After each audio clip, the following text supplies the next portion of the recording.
Welcome back. You can criticize me, insult me, or whatever comes to mind, but I need to take this weight off my shoulders. A few weeks ago, I, 35 female, made this mistake. My partner, 34 male, and I weren't doing very well at that time. He spent all his time working, and I felt very lonely and neglected. I needed a lot of things from my boyfriend, physical affection and emotional support. But I feel at that time I didn't get them since, as I mentioned earlier, he was very busy working.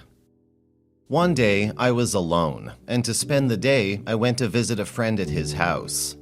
Everything was going well. We were talking and eating junk until he came up to kiss me.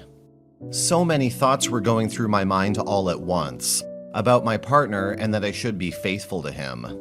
But my sexual appetite was stronger and, what you guess happened.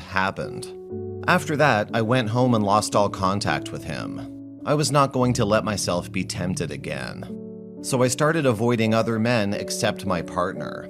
I was determined not to let the same mistake repeat again. Strangely enough, after that encounter, our relationship began to improve. We spent more time together, and I made an effort to be a better partner to him. I did all the housework without complaining, meal prepping, etc., and was available to him when he got home after a long day. Basically playing the role of a 50s housewife to a T.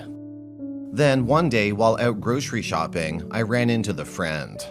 He was apologetic about what happened and requested that we at least remain friends, though he implied he wanted more. That he had always wanted more. Now this was the second time I screwed up. I agreed, even knowing what his intentions were. And a few days later, a repeat occurrence occurred, this time at my place on my marital bed. I felt disgusted afterwards. I felt like I effectually desecrated my marriage, on our bed no less. I sent my friend away and called my partner and told him to come home immediately. He was worried and rushed home immediately. He found me a mess, trying to cut myself with a kitchen knife. He snatched the knife from me and I told him the whole story, sobbing hard. He looked ashen throughout my confession and I saw so many emotions flit through his face. He asked some questions to verify the details and took our car out for a drive to clear his mind. I laid on the kitchen floor for hours waiting for him to come back. He came close to midnight and without saying anything, went to our room and slammed the door. I slept on the kitchen floor that night. I've never self-harmed before, but I contemplated it that night, if it meant I get to stay in my relationship with my boyfriend.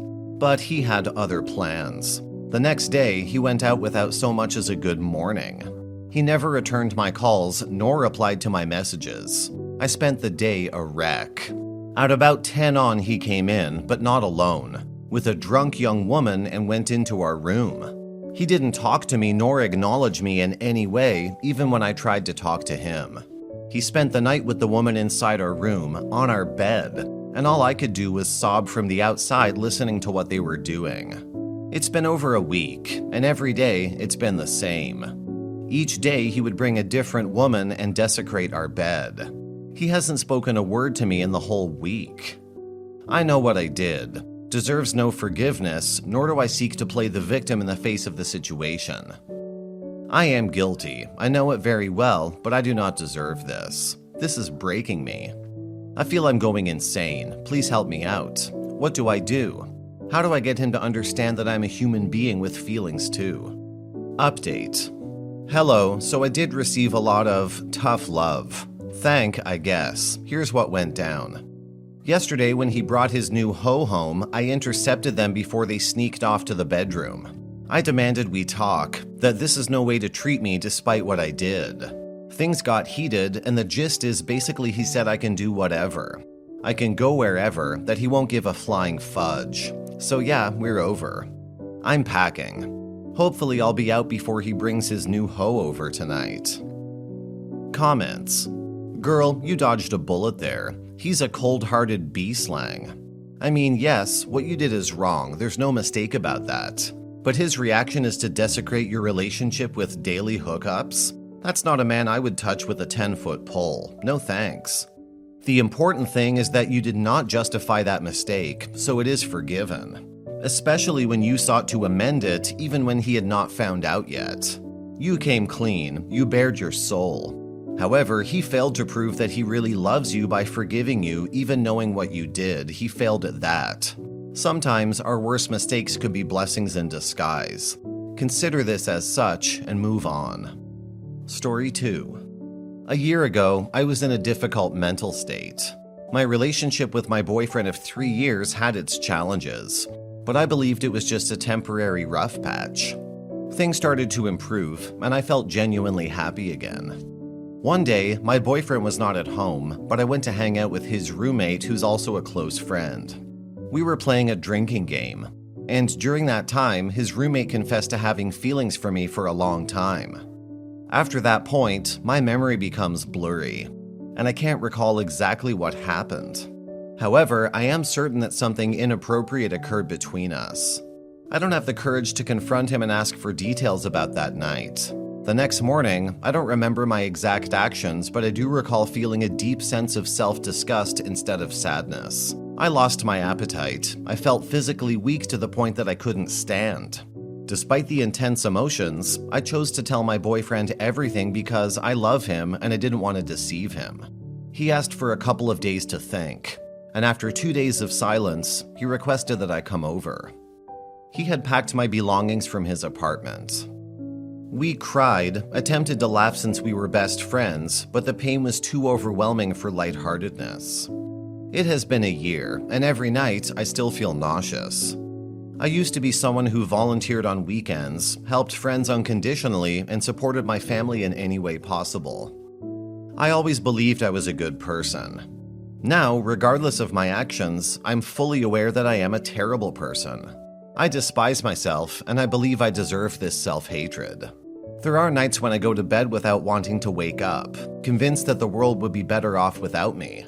I often cry myself to sleep, previously every other day, but now it's less frequent, although I feel like I deserve to cry more. My ex-boyfriend is doing well. We remain close friends, meeting up for dinner once a week to catch up since we live nearby. We have a strong friendship because we've known each other our whole lives. I'm genuinely happy that he's thriving, studying diligently, and involved in numerous projects. On the other hand, I feel an overwhelming emptiness inside. I miss him and I still love him, but I won't burden him with that knowledge. However, I am willing to accept the pain of crying myself to sleep because I believe I deserve it. My self-hatred has reached a point where I feel tempted to harm myself physically, although I have not acted upon it yet. 2 guys have asked me out since last year, both of whom are great and have potential for a relationship, but I turned them down because I don't believe I deserve any happiness. I consider myself a bad person, and they deserve someone better than me. I don't want to wake up tomorrow. I'm posting here because I need to know if what I'm experiencing is normal. I've lost all confidence in myself, no longer believing in my abilities and viewing myself as worse than worthless. It has been a year, and I still experience nausea most nights. I'm disgusted with myself, genuinely convinced that I don't deserve love or anything positive. I find myself distancing from my friends because I believe they deserve much more than the despicable person I perceive myself to be. Today, when a friend asked me, "What do you like most about yourself?" I realized that there's nothing I like about myself anymore after what happened a year ago. Absolutely nothing. Is what I'm feeling normal? I miss my boyfriend. I miss him so much that I have nightmares about the situation. If I could change the past, believe me, I would. Rather than hating yourself, it's important to recognize that feeling guilty is a sign of your normal human conscience and moral compass. It shows that you have a sense of right and wrong. Instead of viewing yourself as the person you fear becoming, remind yourself that you are not defined solely by this mistake. It's essential to understand that you are not akin to those who engage in deceitful behavior by maintaining multiple long-term relationships simultaneously. You made a mistake, but it doesn't define you entirely. Practice self-forgiveness and let go of the negativity that's holding you back. Exploring mindfulness meditation or similar techniques focused on living in the present moment can be helpful in this process. Comments. Listen to someone who's gone through a similar experience. I also believed I was a good person. But I ended up cheating on my ex, which led me down a destructive path of self-harm and even attempted suicide. However, after 7 years, I've grown and learned from my past mistake. I now consider myself a good person who's committed and faithful in my current healthy relationship with my boyfriend of 5 years. Therapy is essential for your healing and growth. It can provide you with the necessary support and guidance to navigate through these difficult emotions and help you build a healthier future. Even good people can make mistakes. Nobody's perfect. The important thing is that you had the honesty and courage to tell your boyfriend about what happened, and that you still feel guilt over it. This shows that you're not a monster and you recognize your mistake. While you messed up, it doesn't mean you're unworthy of happiness and love. Just like most people, you deserve forgiveness, growth, and the opportunity to move forward.